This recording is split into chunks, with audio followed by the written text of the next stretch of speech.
2 दिन से रुक रुक कर हो रही बारिश से मथुरा के लोगों को गर्मी से राहत तो मिली है, मगर यमुना का बढ़ता जल स्तर खतरे की घंटी बजा रहा है। यमुना का जल स्तर बढ़ने से कान्हा की नगरी के लोगों के माथे पर चिंता की लकीरें बढ़ गई हैं। ताजेवाला से पिछले 24 घंटे के दौरान बड़ी मात्रा में पानी छोड़ा जा रहा है।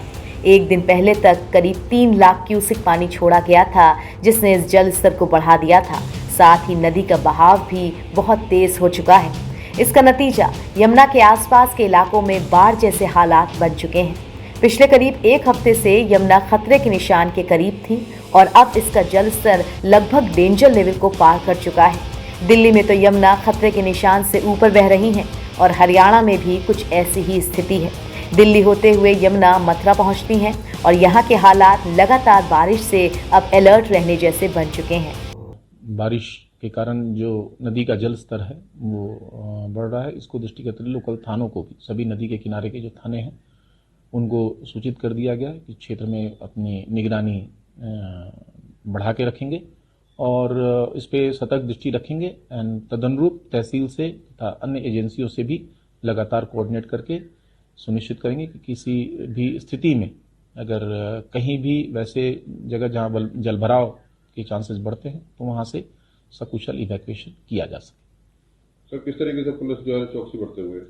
देखिए, हमारी जो फ्लड पीएसी की टीमें होती हैं उनके साथ बोट होता है, प्लस साथ ही साथ जो स्थानीय नाविक हैं उनका भी हम लोग सहयोग लेते हैं। उनके पास भी नावें होती हैं, उसके थ्रू लगातार निगरानी रखी जाती है। साथ ही साथ जब नदी की बहाव तेज होता है तो स्थानीय लोगों को इस चीज के लिए भी आगाह किया जाता है कि वहां पे स्नान करने से भी स्नान करने के दौरान भी सतर्कता बरतें और इन तमाम चीज़ों पे निगरानी रहती कि कोई भी व्यक्ति किसी भी तरह से उसके साथ कोई दुर्घटना न घटे।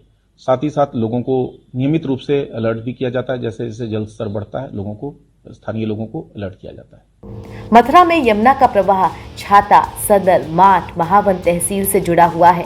इसी के किनारे बाढ़ की संभावना बनती है।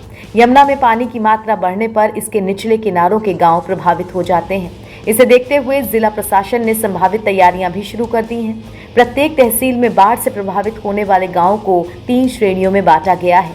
इसमें लो फ्लड, मीडियम फ्लड और हाई फ्लड में तहसील में गांव चयनित किए गए हैं। इन गांवों की आबादी के तहत ही शिविरों के लिए भी स्थान तय कर दिए गए हैं, जिससे बाढ़ आने पर संबंधित गांव के लोगों को इन शिविरों में ठहराया जा सके। इसके अलावा यमुना से सटे क्षेत्र में 40 बाढ़ चौकियां बनाई गई हैं। NBT ऑनलाइन की रिपोर्ट।